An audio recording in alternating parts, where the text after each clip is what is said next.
check, check, check. How's this? How's this? That's so sad. We did our test on Friday to make sure that the mic was set. Unfortunate. That's why we got the backup. I'll just do the headset for now. Saad, are we good? I will repeat everything I just said. Much better. All right, perfect. Guys, I bought this nice expensive mic. It works incredible when you're using it until it randomly decides it goes into chipmunk mode, and I've not been able to figure out how to fix it without like fully resetting it, unplugging it, starting the PC up. So we'll do more tests next time. But this is how a first stream should go, right? You have technical difficulties. I forgot to unmute the volume for the music. So for the first 2 minutes, anyone sitting in chat had no music. This is just what it's all about. Again, no chill boom right here. Name's Matt. You can call me either one. The podcast itself is not gonna be called No Chill Boom Podcast. We need to come up with a name. So that's what I was trying to say while I was in chipmunk mode. But we're going to need to come up with a name for this. So if anyone has advice, thoughts, we're going to be polling for about a week or so, and I plan to have a name by next Monday.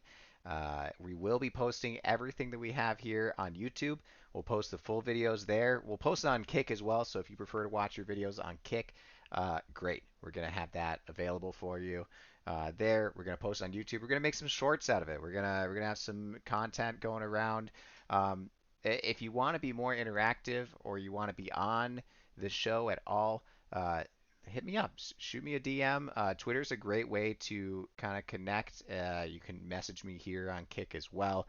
Um, how this is going to work compared to, we're used to stream, we're answering chat left and right. I will be looking at chat while I'm doing it, but we have a pretty structured, we're trying to stay within a certain time frame. I'm gonna have guests on hopefully every show. That's the goal. There's definitely gonna be plenty where we don't have it. It's gonna be just me. Today we should have a guest soon. They're wrapping some things up, so I'm just doing the introductory type stuff until they get here. And if they're still running a little bit late, we'll jump into our main topic. But guys, make sure you're following on Twitter. That's going to be a great way to know when things are happening. It's going to be Monday, Wednesday, Friday, and today's a holiday, so it's a little bit different. We're aiming for 1 p.m. Eastern Standard Time. So anyone that's trying to get in 1 p.m. Eastern Standard Time, again, all the videos will be posted, so you don't have to watch them live.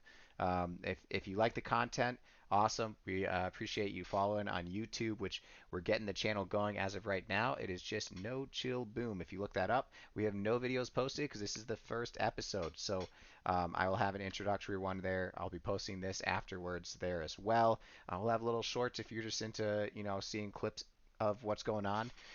Some stuff I want to, discuss quickly before we jump into today's topic is we're gonna have a giveaway. So it's a small giveaway. But we're gonna be doing a giveaway. I have created a ranking sheet. I'm gonna be giving away to at least one person, depending on how many people start chiming in. We'll do some multiple giveaways. We're not launching it live until early June, so it'll probably be first week of June, maybe second week. So sometime next week, hopefully by the end of Friday, we'll be going live with our document. It's going to be updated live all the time. So if you're someone who loves ranking sheets, this is going to be the ultimate ranking sheet. I think it's a one of a kind because I made it so you can see how I got all my numbers too. So you can call me crazy. Well, not all of them, a good chunk of them.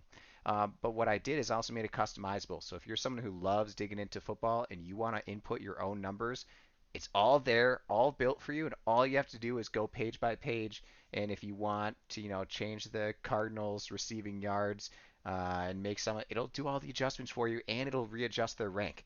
So it's something pretty unique where you'll have my personal touch, but also something where you're going to be able to adjust it yourself. We're going to be selling it as well for anyone that's interested in that, but we will be doing a giveaway. Hopefully Friday stream will do a giveaway. Otherwise, it'll be next week. But more details to come onto how to get into that. Today, we're going to be talking about tips and tricks to dominate your draft. So today, we're primarily going to be talking about redraft.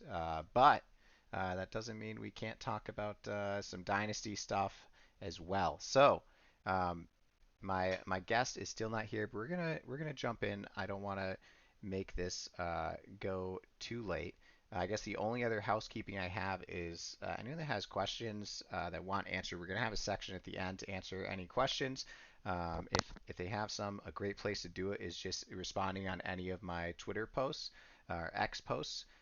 You can say your questions. It could be trade talks. It could be, rankings, comparing people. I know during the season that's going to be a really great spot to do some start sits as well.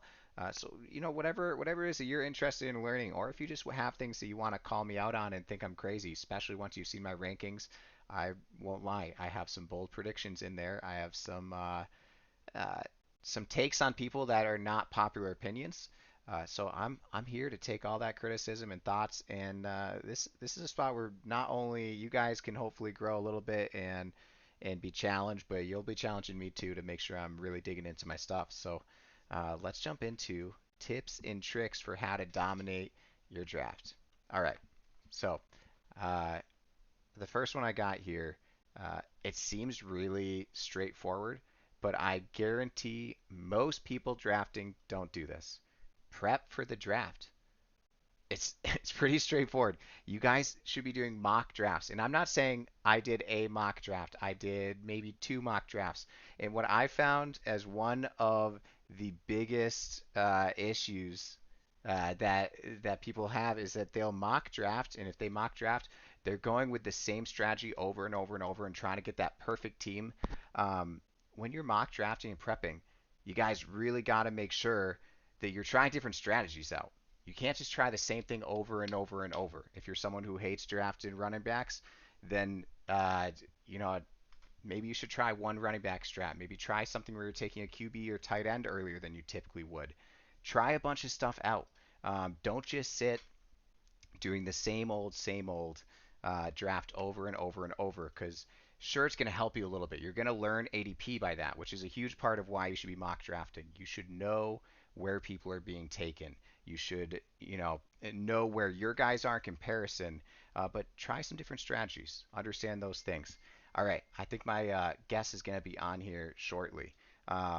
So that's my biggest step number one. Super basic, super easy. You can prep however you want. You can go in and have the same strategy every single time. That's great. Like it can work out for you. Every league is different though. You got to make sure you understand different draft strategies because if every person is going for a zero RB strategy, well, guess what? That draft's going to be bizarre when there's studs sitting in late rounds at running back and you're passing them up just because you're hard stuck on one strategy. So prep for the draft. Know where people are going at ADP and try some different strategies out. So that way, when weird scenarios happen, you're ready to flip and jump on that. So we're going to jump into step number two. Um, have a draft strategy and don't follow it. So like I said, do all your prep. Now, this sounds dumb, but hear me out on this one. You should prep. You should have some strategies that you liked. You'll know from your mock drafts, if this was working out for me here. Obviously, every draft is going to be a little bit different, right? So what I mean by have a draft strategy and don't follow it is be prepared to flex away from your strategy. Don't don't be so hard stuck on what your strategy is that you follow it no matter what. I will say I can't remember the last draft I went into with a clear strategy where I stayed that strategy the entire time. And it wasn't that my strategy was poor, it's just that there's different values that will pop up. And something you need to be watching for in your drafts are the guys that are dropping in a value. I actually had one recently, just the other day, and it's a super flex dynasty league. So we're not going to talk a lot about dynasty, but I I have one QB in the league already. We're getting into the fifth round in the draft, and Anthony Richardson is there. Now Anthony Richardson is someone that I'm not all in on right now, especially for dynasty. He's not someone I'm targeting, but he's normally like eighth pick in the draft for a dynasty startup.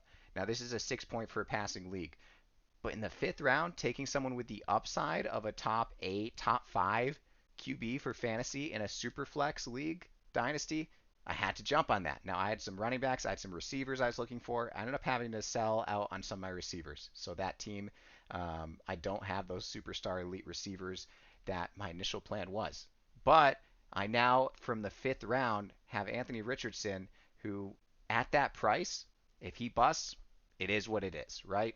He's someone that has such good upside. I couldn't pass on that. So make sure you're willing to be flexible. Switch your draft strategies. I'm not saying take guys you absolutely don't believe in. If I thought Anthony Richardson had 0% of succeeding, I wouldn't take him there still, even if he was dropping. But that's crazy. A lot of these guys, especially in early rounds, Um, they're being drafted early for a reason. He has a lot of potential. Other guys have a lot of potential. Know your values. Know when you should be switching up your strategies to jump on that. And I think Jays should be in here any minute. Let me just make sure. Well, I just gave away my secret guess, but let's see. Yep, Air J should be joining now. Um, so that's step number two. Have a draft strategy, but don't necessarily follow it. Like, look for those values. Um, third one that I got is draft your guys. This might be, let's see, this might be one of the most common things I see is that people will play what I call the ADP game. So the ADP game is you're at your spot and you love a guy. You absolutely love them. And they're, say, 6, 7 picks away. Your next pick is around 6, 7. And you decide, you know what, I'm going to take this guy that I don't really believe in as much. And I'm going to draft him now and try and get this other guy too. You got to take who you like because as soon as that goes around and you don't get that guy, guess what? You're disappointed. You're tilting. You're not happy with the pick. If you valued someone higher and they're there, you should be taking the guy you value higher. Trust your gut, trust your research, trust your rankings. Take your guys. Now, don't get me wrong, playing the ADP game can be super fun. I get it. I do it all the time. I get caught in it. But on those guys that you truly value higher, make sure you're going for your guys. And that's something that comes with the draft strategy aspect. When I do a draft strategy, I go through a draft, I understand the ADP, so the average draft position, and I'm looking at different guys in different rounds that I really want to make sure I get. So if you go in and you have a guy that you really wanted to get him. Get him. Now, let's see. The next part uh, is don't reach too far. So understanding this comes back to step number one. Do your mock drafts. Understand people's ADPs. You should reach for your guys, but you don't need to reach too far. You don't need to go 3, 4, 5 rounds and reach for someone that's gonna be there at your next pick guaranteed. Right now, every once in a while, you'll have leagues where people jump a lot, and this is something you see much more in Dynasty. So this is for redraft leagues specifically. Um, you'll have people that'll jump in dynasties if they really believe in someone. It's okay to jump multiple rounds dynasty. When you're talking redraft, though, average draft position is pretty accurate tool, right? Like there's going to be guys you don't believe in, guys you don't like, and they're that are ranked higher than guys you do, right? But the average of everyone playing fantasy football and their thoughts is somewhat accurate. So if you're jumping 3, 4 rounds, even sometimes 2 or 2.5, maybe your ranking on them is a little too high. And again, this is another thing I can get caught up on. I'll rank a guy, get really excited about him, and then I'm really thinking about jumping early, early, early to get to him. Just don't do it. Just take your time and make sure that you're really evaluating when this guy's going to go. If there's a risk that he might be taking, yeah, jump on it, right? If you know your league mates well and know that your other two buddies are probably going to jump on him too, yeah, maybe you take him 2 rounds early. But if you're going over 2 rounds early, it's going to be a little wild. All right, I'm trying to get him to jump in, but I don't know where he's at. He just messaged me. Um,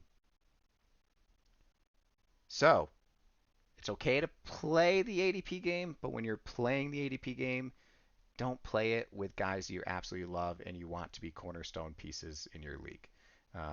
It's fun to get cute. It's fun to, you know, take different guys because you think your guy's gonna drop, but when it doesn't happen, that sucks. I'm lucky it hasn't happened to me in this draft that I'm currently in right now, which I think I'm on the clock. So they're all gonna wait till this is over. Um, but take your guys. Understand who your guys are. If it's a cornerstone guy, definitely take him. Don't risk it. Don't jump too far though, and use ADP as a tool. That's honestly what I gotta say. Um, all right, fifth one. Don't get caught at the end of runs. So I'll kind of explain myself a little bit because obviously no one likes getting the runs. So don't get caught end of runs. Uh, in fantasy, you'll see this all the time. In a draft, you'll see six running backs go in a row, six receivers going, whatever the amount is, right? Because you start getting nervous because these guys keep going and going and going. If you're at the end of a run, there's value somewhere. Some position has been left open. Now, sometimes it sucks because maybe you've already drafted everything at that position you need.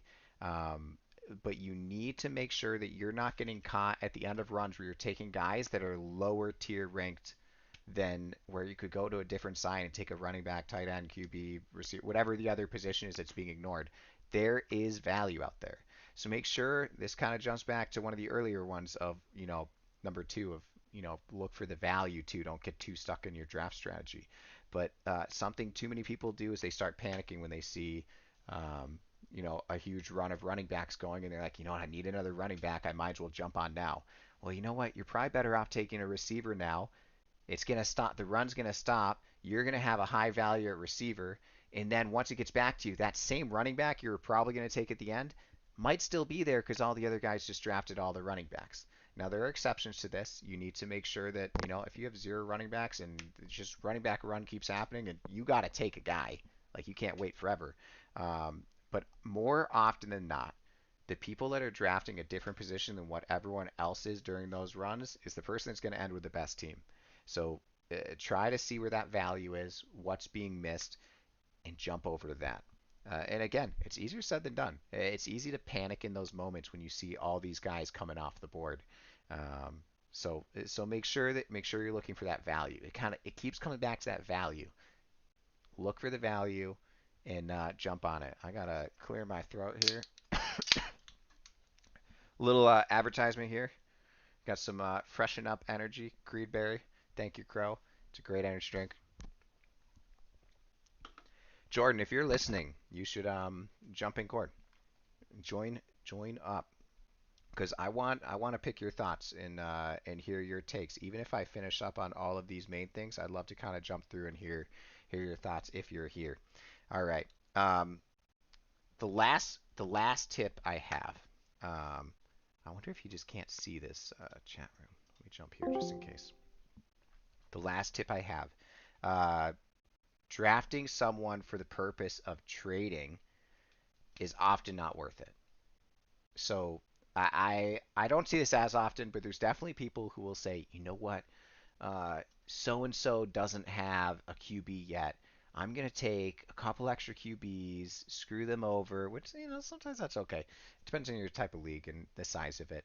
But I'm gonna get a great trade value out of this guy. Like I don't need this tight end, but I'm gonna sit on two top five tight ends because someone's gonna trade me an arm and a leg.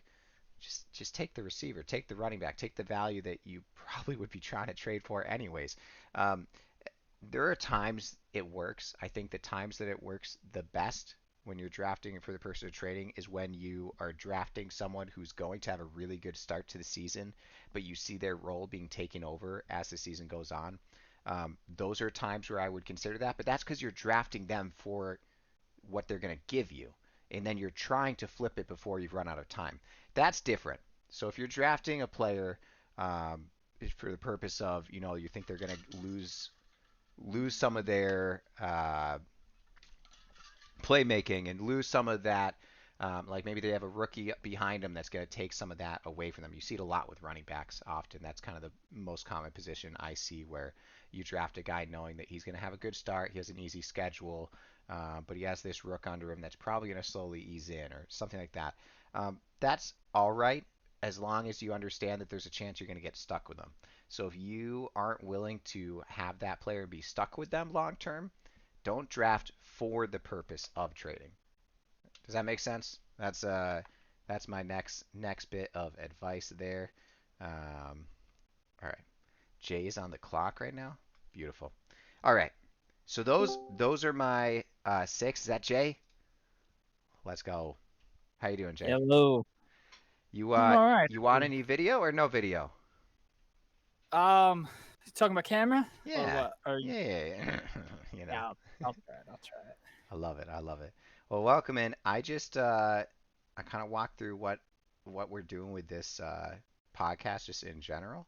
I went over my main topics, and I kind of want to pick your brain on it and your thoughts, and if there are some things that I missed. So for those that don't know, this is AirJ96. You can find him on Kick, X, on Twitch, on YouTube, all over the place, TikTok.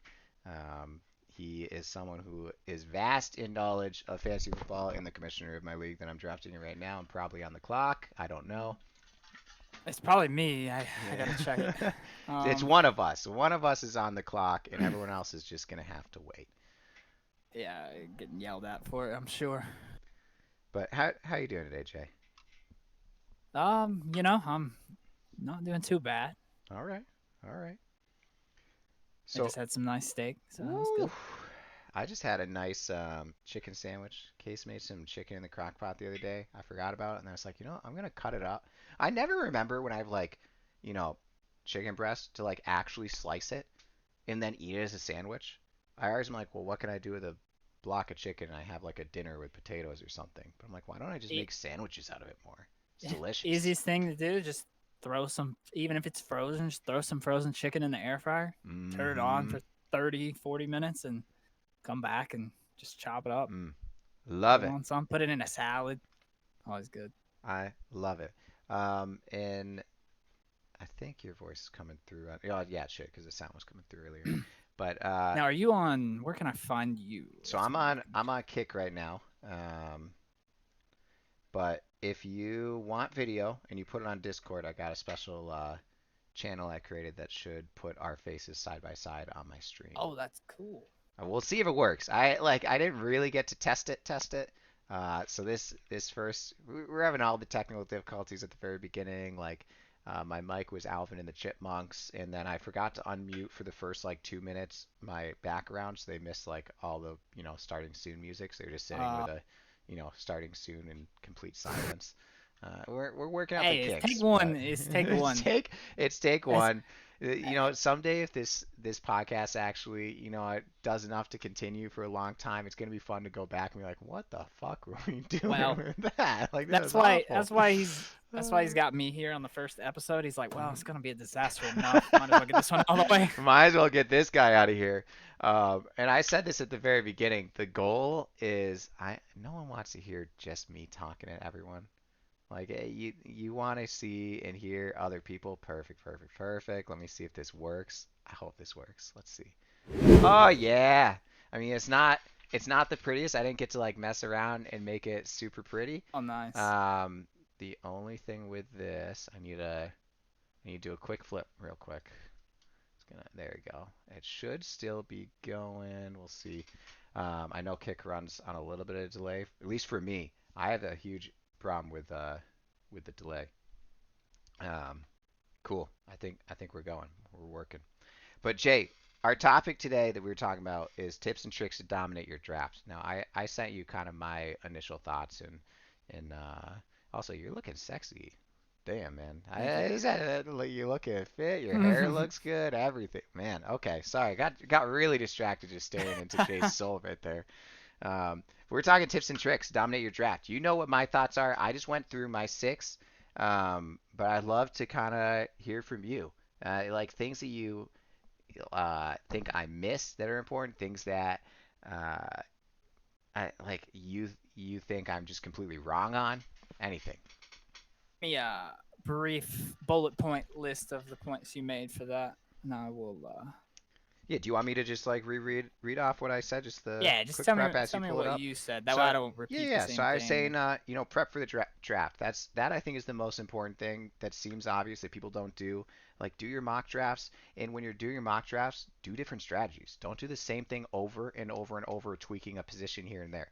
Try different things because you don't know what's going to happen in your draft. That's kind of the biggest one. And then from there, like go in with a strategy, but don't follow it when things start falling apart and there's values elsewhere. Be able to adapt, and that's where prepping comes in. If you prepped right, you're able to draft, the values and still keep going without your team feeling weird. And then draft your guys, but also don't reach too far in your guys. Like use ADP as a tool, but don't like play the ADP game where you're missing your guys because you tried to get someone else you don't really believe in first, just because the ADP made it look like you might get them. And then don't get caught on the end of runs was kind of a big one for me because that typically just means value is there. If there's been, 7, 8 running backs in a row, probably a good receiver. And then the last thing is don't draft people just for the purpose of trading them. If you're going to get value out of them and then try and flip them, that's fine. Like, I get that. But, you should be drafting guys for the purpose of, playing them because trading, depending on your league, doesn't always happen, especially in redraft. I like some of the points you make here, especially the ADP. Well, I'm gonna go just kind of bullet Yeah. point from where you started. ADP is something that is very interesting because I've seen guys take big leaps, and they're like, "Well, I had to go get my guy," and I'm like, "You didn't have to get him yet, though." So Mm-hmm. I think one important thing that I try to do whenever I draft is I like to understand my position. So I don't know if you guys, when you do your drafts, if you have random slots or whatever. If you do it 5 minutes before, I don't necessarily um, I don't necessarily put a lot of time into thinking, all right, do I want to be here? Do I want to be here? Because if it's going to be random, you need to be prepared to go at every spot.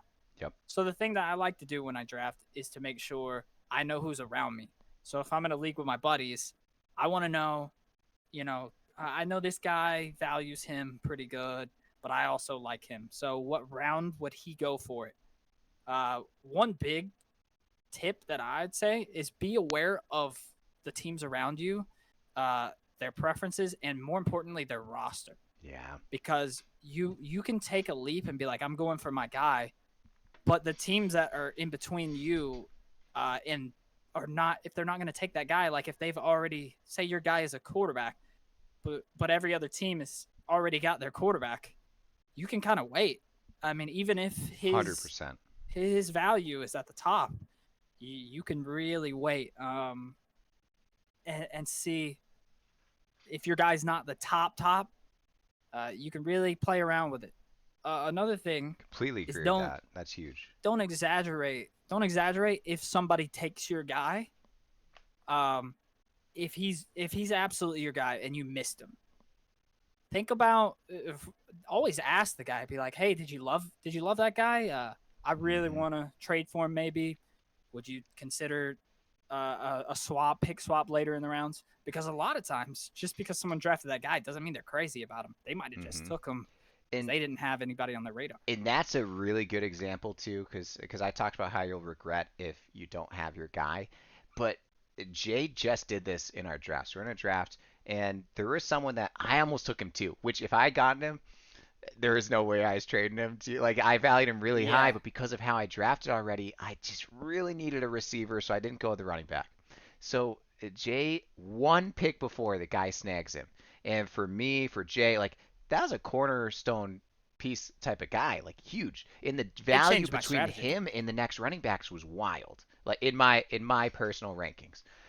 And Jay went, and he made a trade happen, ended up getting the guy. So, like Jay said, like, don't be afraid to make those offers after they draft them because you don't know where they value them, and you might be able to make a reasonable trade with them to get them. I will add, you go into a draft. Um, Redraft formats are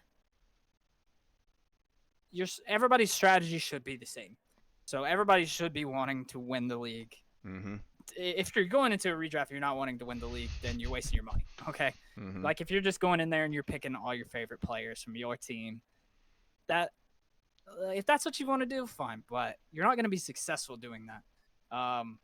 You can have your favorite players, but you got to understand you can't overvalue. You got to put the bias aside. Yeah. That is a big thing when it comes to these drafts. Is people having that bias. But one of the big things I think about dominating drafts, and this is where I tend to really focus hard. So when I make my strategies, I like to go into the draft knowing if this happens, then what? If this, Mm-hmm. then this. Like I'm coding Yeah. outcomes of the drafts. Because, all right, for example, in the draft that we did, although it is a dynasty draft, so you have split strategies. Some people are coming in to win now. Some people are like, I'm going to draft a team that's young. and I can build off of that and see where we go from that. One thing I think is a huge mistake that middle. You never want to be caught in the middle Mm-hmm. because if you're not fully committed to your strategy and you're still wavering, those middle rounds are the most important rounds to building a roster. In the draft we did, if you're drafting, just as dynasty speak, but if you're Mm-hmm. drafting uh, win now team players in the third round, you should not be taking the flyer on the rookie in the sixth round. 100%. It makes no sense. Say I draft Christian McCaffrey, then I'm gonna go take Brock Bowers like 2 rounds. I'm wanting to nail down my strategy. That way I get those middle rounds that determine what happens in the end. So every pick influences the next, and if every pick doesn't influence the next for you, then you're doing it wrong. Yep. That's great advice. I don't think you often hear too. And again, that's much more into the dynasty specific because in a redraft, like you're taking the best guys, right? Like you're not really worrying about age. You can worry about situations or someone's injuries and their, what's happened in the past. You can, take those into effect, I guess. But like you should be drafting to win. Dynasty creates a whole nother thing, which is why I think dynasty drafts are the best because there's no like one strategy to you should be following, right? Um, and there, it's really easy to get caught in the middle. It's so It's easy. where your point number two is Yeah. different from dynasty to redraft. Redraft, like your point number two is um, Mm-hmm. be prepared to flex from your strategy. In Yep. dynasty, you should stick with your strategy early. 100%. Like you need to know what you're gonna do. Yep. In a redraft, you can react. So the most important thing is anticipate who the people around you are going to take if you know them. If you Yep. don't know them, it's kind of a shot in the dark on who people prefer. If you know somebody's a fan of a certain team and you know he's probably going to take a homer pick, then Mm-hmm. there's not really a need to trade up to jump him because you he's probably not going to draft your guy, Yeah. and then you're losing value in important rounds. Um, so yeah, I think that's an important thing in redraft is definitely be flexible, like you said, because things people fall very very far, Yep. and especially in like 10-man leagues, Oh yeah. sometimes in 12, but more so in like your 10-mans. You're gonna have value fall down to where you might have planned to take a certain guy, but this guy's still there, and just because you like that guy doesn't mean trade value is very Mm-hmm. important at that point as well. Yep. So you just you really have to focus on everything going on around you because if you're not reactive, you'll get beat. 100%. 100%. Jay, what are your thoughts on runs? Because I think this is something that like not enough people talk about. Like when there's a run of running backs, say you have a team and you already have two stud receivers and you really need a running back, but then the previous like 6, 7 picks in a row were running back. I think a lot of people panic pick. A lot of people like shit. All these running backs are coming off the board. I Gotta get gotta one. snag one, and they jump and take some guy who's gonna be mid RB2 and they pass up on maybe something like what are your because it can also backfire a little bit if you don't. What if the run continues, right? And then it goes for another, 6 after you. Now your starting running back is, you know, D tier, right? I don't know. What are your thoughts on runs? I I think runs are an interesting dynamic because they can go either way. You should have a plan for you have a bullet point of guys that I want around this round. Say that run starts to happen before you, a team starts to accumulate their third at that position. Maybe you only Hmm. have one, and you're starting to think, "Oh no, I'm getting far behind." Don't think about that. Think about what your actual value for your player is. Yeah. There's certain situations where, yes, maybe I think our current draft is just another good example of where the runs could have happened. I think Hmm. after the third round, it got back to my pick at the end, and I'm like, don't have a running back yet.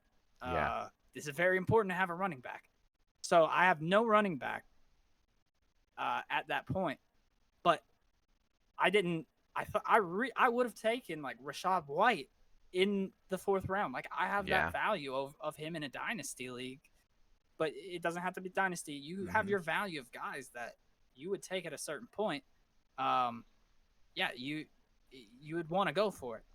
But in this situation, Tyreek Hill was the guy who was being passed upon, and I was like, you know what? I'm gonna take him. I'm not gonna overreact because there's still a lot of good depth that I can get later. Hmm. I just have to tweak my strategy to build off of anticipating the run, but being prepared for it. So if that run Yep. happened, I was gonna trade it. It didn't happen. It worked out. I got Rashad White 16 picks later. Yeah, and that's huge. And I think it almost everything that I talk about when it comes to winning your drafts and stuff, it all comes back to that prep. Not necessarily like I have prepped the best strategy and this and that. It's that you just have that knowledge of where are people going, who do you like, if I miss out on XYZ, what else am I going to have later on in the draft? And like you were saying, like knowing that there's going to be these other running backs that you value later on that you can support, and then you know what, you don't have to jump on that early. Understand the draft, understand ADP, understand your league mates. I think that's the one thing I really left off that is super helpful because I know there's a lot of people that do redraft or dynasty and all these things with random people. That's coming more and more common, especially with fantasy pros and the fantasy footballers and all these guys that have their own leagues that you join. So that's something that you can't always control. Uh, but you can also, while you're in the draft, and this is one of the first things you mentioned too, you can look at their roster setup. You can see what they already have. You can figure out to an extent what's probably going to be going on in the next round or two. Now every draft's different. Everyone's strategies are different. Sometimes people love hard stacking in certain positions, and you don't see it coming. But um, yeah, like understand where values are. Understand what people are there. Don't freak out when runs are happening, especially if it's at a position you need. Take that second to look and evaluate. And yeah, I love it. Do you have anything else on kind of winning and dominating your draft that you want to chime in on? Um, I would add on your sixth part. I just wanted to Yeah. talk about that because um, I feel like people do draft with the purpose of trading, Mm-hmm. and a lot of times that doesn't work out because if you're drafting a guy, everybody already had their chance to pick him. Yeah. So there is, like I said when we talked about the Pacheco thing and the trade that happened there, um, like situations like that are always best to be like, hey, before you make your decision on your next step, to reach out, see if it's possible. But a lot of times that doesn't work out Mm-hmm. because if the guy drafted him, he drafted him for a reason. So I think that's an important one. And then, yeah, I just think you really just got to be aware of where guys are generally going. Yep. Because if you're not, I mean, that's just the standard thing to do is don't just do one mock draft, do 15, 20, put yourself in Mm-hmm. all different situations because one pick that you made early will influence what your mindset is in round 10. Yep. And those picks are just extremely crucial when it comes to winning redraft leagues and building a team that is capable of putting up big points. Yeah. So let me just pull up my notes again because I unfortunately went to a different page. Uh, but something that we want to be doing on our stream, and this can be through the live chat for people that are there, or on Twitter or DM. We want to hear your questions, thoughts, and we will be answering them. So as obviously right now we're pretty new, there's not going to be a lot of questions coming from you guys, I'm sure. But uh, all right, if you have questions, feel free to ask them. We're going to be answering them. I have a couple of questions that I I saw as kind of some popular ones, specifically, for redraft purposes, and I think both of them have already passed where it shouldn't have any implications on our draft that we're currently in because we're in a slow draft. So I'm not going to ask any questions that could give away any inner strategies before that's over. But my first question is about tight ends. And last year was one of the first years that tight ends just uh, kind of dominated as rookies. It's so rare that ever happens. You had a couple. I mean, you had McBride, you had Laporta, even like Musgrave did really well till he got injured, and then he came back and he was still good. Like you have multiple successes, which was crazy. Um, and I think right now we're seeing, for the first time in a long time, a bigger split at the top end tight ends where people could actually be of value. Whereas before it's always been, you have your 4 or 5 guys, and after that it's, take your shot, hope you hit. Um, do you do you think that Travis Kelce, for the purpose of redraft, is being undervalued? Because I've been seeing him go in redraft, and most of these are like best ball things like that. I've been seeing him go at like as low as 3, 4, or 5, which is insane to me. I get that he's 33, 34, somewhere around there, right? But is Travis Kelce still the number one tight end for this year in redraft purposes, or do you think one of those kind of rooks or other guys has stepped into that role? It's an interesting situation. I think I would, if it came down to me having to choose between Laporta and Kelsey, I'm taking Laporta. Mm-hmm. Um, so, but it's close. There's not as much gap, and a lot of that is also due to the situation with the Chiefs, with Rashee Rice probably getting a suspension. That's one less guy that they're going to have to throw the ball to. You have Hollywood Brown coming into that offense, but he's coming off of a couple of rough situations where he had backup quarterbacks. Now he's got Mahomes. Yeah. How will that transfer into the Chiefs offense and his value? So I think a lot of that is just on who's around him. Um, the Lions really, really utilize Laporta quite a bit in their Yes. offense because outside of St. Brown and when he's hyper targeted, Laporta does get open more Mm-hmm. than anybody else on that team. And their coach has Um, historically done it with tight ends just in general. Tight end, he loves his tight ends. He loves his running backs, right? Like he loves those goal line backs, and he loves getting the tight end of the it's ball. a physical type of game in And Detroit. and Laporta is not only built like your stereotypical amazing tight end, but he can move better than all of them. He looks like a receiver when he's running routes. So it's interesting to me though, because I keep finding myself where I normally don't take those top end tight ends in drafts, um, but with where Kelsey's been dropping to, I keep finding myself taking him in best ball, and I know best ball is a whole nother beast to touch, but I have not done any redrafts yet this early in the season, nor do I think many people will. But it's very interesting to me. Uh, the other question I had is not related to tight ends. Um, but a lot of just, and I don't even know necessarily where I stand 100% on this. I think I'm on well, I won't say where I'm on yet, but Raiders running back room. What do we think? Is there, so they're all being picked very late, and no, like Zamir White is coming out as the clear number one. Madison really was bad as the number one with the Vikings, but maybe as a complimentary piece, like he takes away. Do you think that there's more value than what ADP is right now? And I don't have the exact ADP in front of me, but I mean people are taking this to be a late bench spot, or I is it a think lost cause? I I think Zamir White is stepping into a role with a lot of question marks around him. So the Josh Jacobs is just a different kind of guy. Hmm. He was a workhorse for the Raiders. I mean, they were going to give him the ball. If they gave him the ball from the 20, he would march down the field single-handedly and get you in the end zone if they gave him the ball every time. Hmm. Uh, I think it's tough because it's definitely not something I'm putting stock into Yeah. Zamir White because there's too many question marks on that offense as well. Yep. But they are going to have to rely on having at least somewhat of a respectable running game with Aiden O'Connell, and who Garner Garner Minshew.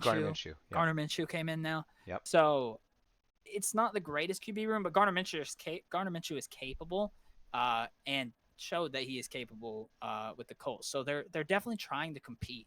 Yeah. So that shows you that they're not giving up. They're not throwing in the flag. Madison is a guy I would want no part of. I Personally, agree with that. I have no interest in Alexander Madison. I feel like he had a good role in Minnesota and failed to grasp the reins of the running back spot. Yeah. Because when Dalvin Cook was going down, Madison had the chance and he just didn't produce. He was just Yep. one of those guys who was supposed to step in and be like Dalvin Cook, and he didn't do it. And there wasn't an excuse for it besides. And this is interesting that Zamir White's in this situation because Yeah. people are saying, "Oh, now he's stepping into Jacobs' role. He can be Jacobs."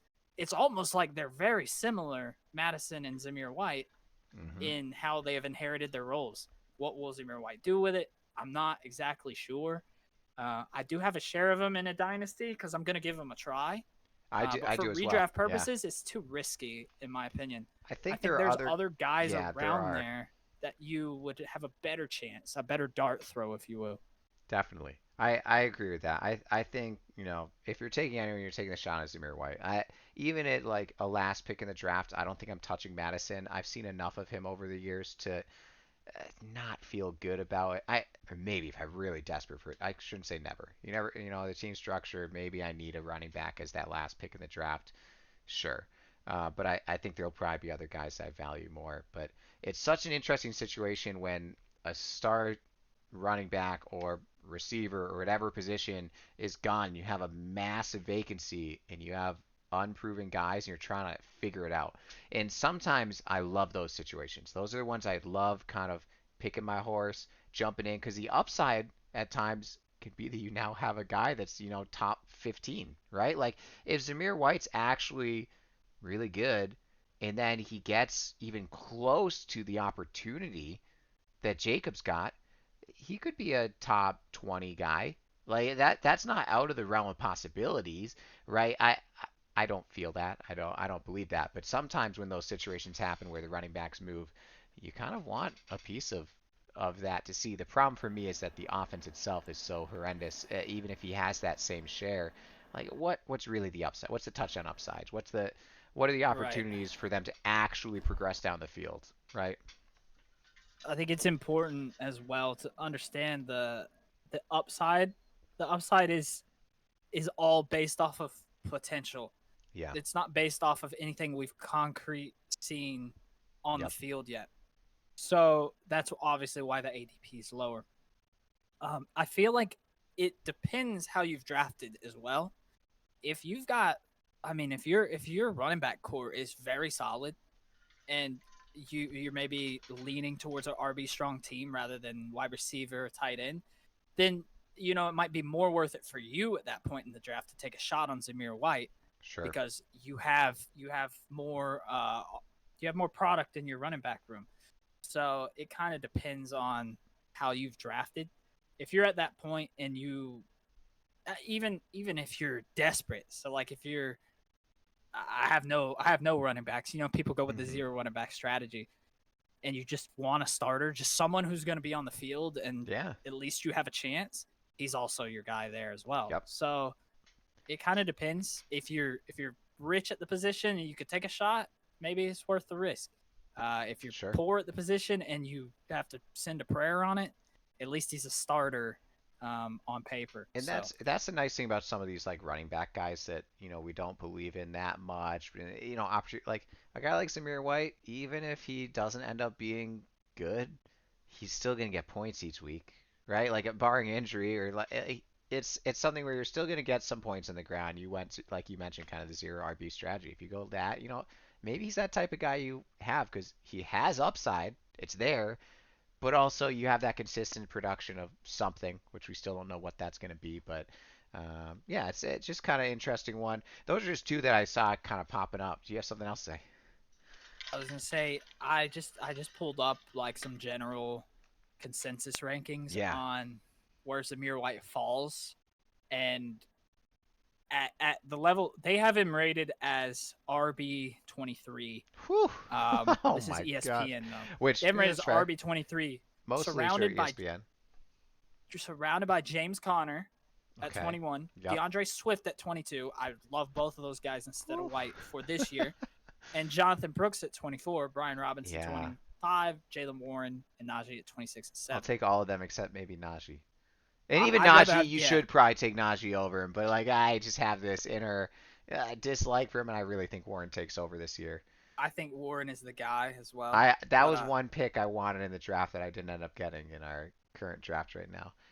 Not that I believe he's some stud, but for put it this redraft way, purposes, I'll take Warren over Najee all year.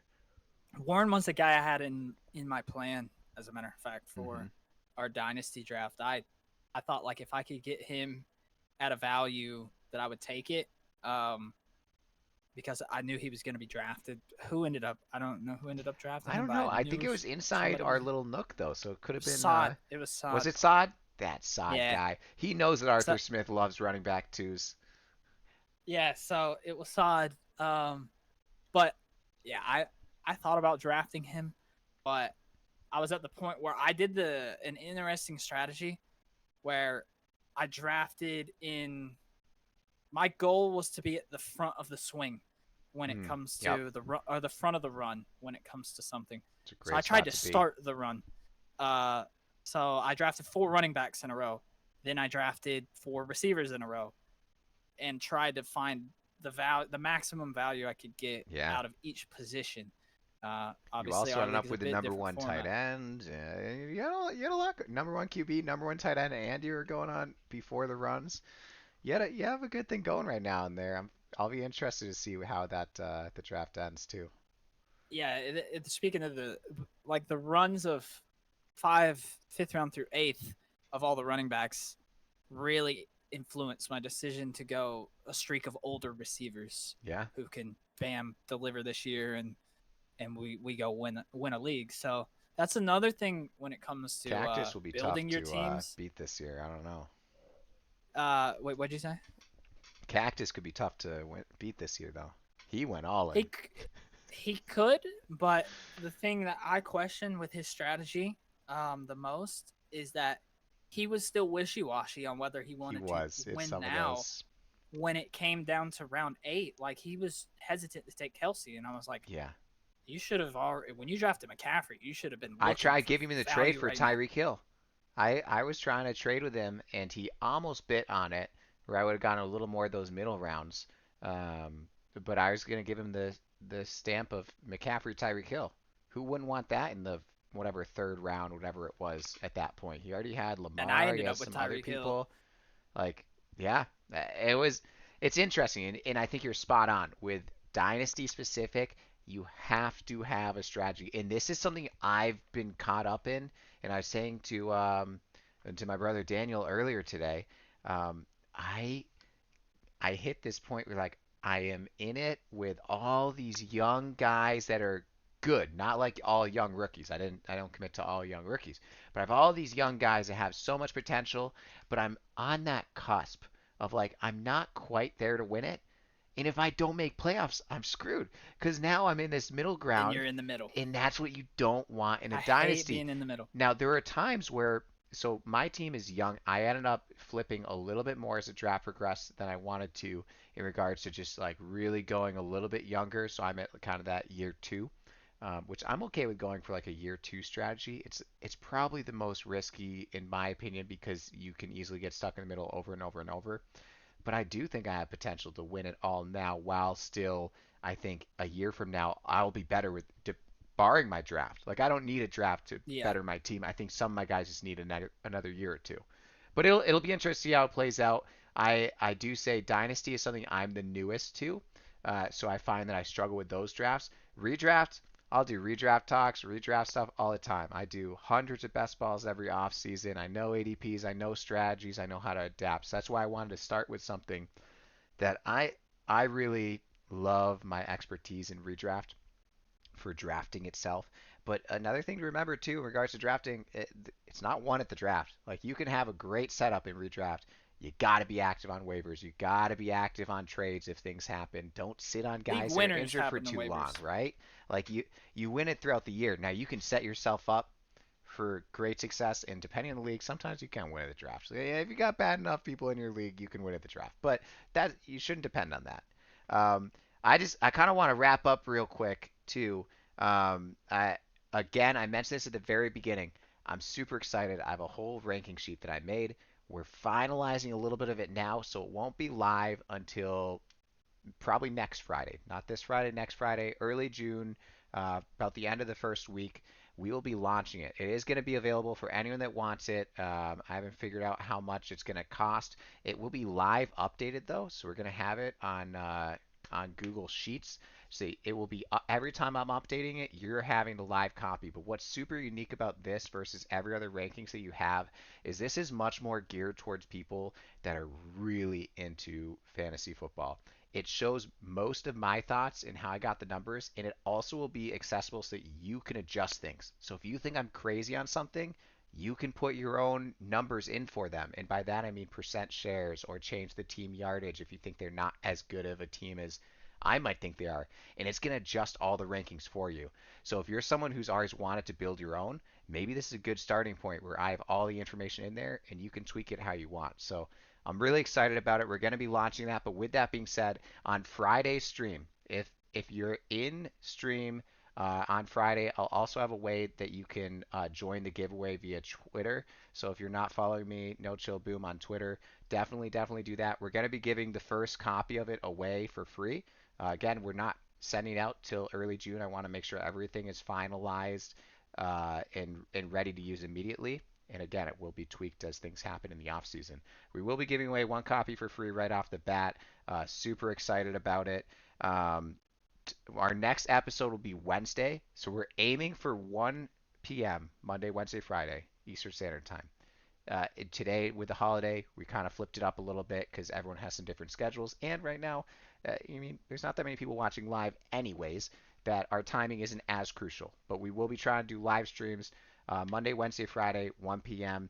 On Wednesday, we're going to be doing some off-season trades, signings, talk about the drafts. We're actually going to get into some of the players because you know what? Not everyone is like myself or Jay and thinking football all throughout the off season. There's no off season in my mind. It's always NFL season. Right. So we want to give people who maybe haven't been following everything a little heads up, and then we're gonna talk on our thoughts. Whoever is joining me, whether it's Jay, whether it's Saad, Pin, a bunch of different guys. Hopefully we'll have one or even two. I think it's a great time to have multiple people if possible. But we're gonna be able to talk about, you know, how does this impact the team? How does it impact fantasy for other players involved? There's a lot of stuff to talk about. It should be a great episode, so make sure you tune in there. And again, everything will be posted on YouTube for you to be able to rewatch, as well as posted on Kick if you prefer that. I think watching on YouTube is a little easier, but it is what you desire. Jay, you got anything you want to end out on here? In if you do slow drafts, don't take the whole clock. I am on my way to doing that as we speak. I'm sitting on the clock. I'm sure everyone in the league will be happy when this ends. But guys, make sure you follow here on Kick. This will be where the live streams are. We'll be posting on YouTube. It's just No Chill Boom on YouTube as well. As of right now, we do not have anything posted, but we will have this video put up shortly, as well as we'll be tweaking that and making it more user friendly for y'all. And then Twitter, make sure you're giving questions. If you guys have questions, thoughts, comments, whatever, post them there. We're gonna respond. We're gonna interact. We're not always necessarily gonna interact as much with the live chat, but if you're asking questions during the stream, I will be looking at that as well when we get into the questions and answers at the end. And make sure you're following AirJ96 as well, both Make on sure all of his links. All of his make, links. make sure to buy the spreadsheet for the rankings if you want to win one of these. Oh yeah, if you want that nice juicy trophy, that's a big one. I love it. Yeah, and I'm Yeah. sure he's gonna have a couple more at the end of this next year, so we'll see. But really excited about it, guys. Thanks for being here, and looking forward to Wednesday's episode. You're not gonna want to miss it. Peace.